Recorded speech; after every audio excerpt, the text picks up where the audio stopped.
যারা এখনো জানো না তাদের বলে দিই, আমার দিদির বিয়ে আর এই রিলেটেড শপিং আর প্রি ওয়েডিং শ্যুটের ভিডিও আমার চ্যানেলে পোস্ট করা আছে, দেখে আসতে পারো। আজ হলো মামা বাড়ির মানে আমাদের বাড়ির থেকে আইবুড়ো ভাত খাওয়ানোর দিন। আমি, মা আর দিদি পৌঁছে গেলাম আমি বাঙালিতে, যেটা আমার হোম টাউনেই রয়েছে। দিদি তো আনন্দে ভালোই ব্লাস করছিল। মিনহোয়াইল আমরা অর্ডার দিয়ে অ্যাম্বিয়েন্সের দিকে চোখ দিলাম। বেশ সুন্দর বাংলা গান বাজছিল, যেটা অবভিয়াসলি কপিরাইট ইস্যুর জন্য শোনানো যাবে না। তাছাড়া কাঁসার থালা, গ্লাস, চামচ সবকিছুর মধ্যেই বাঙালিয়ানা ফুটে উঠছিল। ওয়েট করতে করতে একটু মাকে ডিস্টার্ব করলাম। তারপর ফাইনালি চলে এলো খাদ্য। মা প্রথমেই দিদিকে একটু খাইয়ে দিল।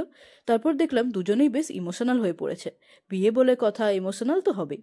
দিদি খাওয়া শুরু করলো আর আমি ওই ফাও আর কি। থালিতে ছিল ভাত, লেবু, লঙ্কা, স্যালাড, শাক ভাজা, মুগের ডাল, ঝুড়ি আলু ভাজা, শুক্তো, আলু পোস্ত, মাটন কষা, চাটনি, পাঁপড়, পায়েস, মিষ্টি। প্রত্যেকটা আইটেমের টেস্ট দুর্দান্ত ছিল। এরপর মা দিদিকে মিষ্টিমুখ করানোর জন্য একটু পায়েস খাইয়ে দিল। বিল মিটিয়ে বেরিয়ে বুঝলাম ওভার ইটিং হয়ে গেছে। একটা কোল্ড ড্রিঙ্ক নিলাম ঠান্ডা হতে। বাই দা ওয়ে, এটাই বিয়ের আগের শেষ ভিডিও। এবার দেখা হবে গায়ে হলুদের ভ্লগ নিয়ে। সাবস্ক্রাইব করে দাও, না হলে মিস করে যাবে।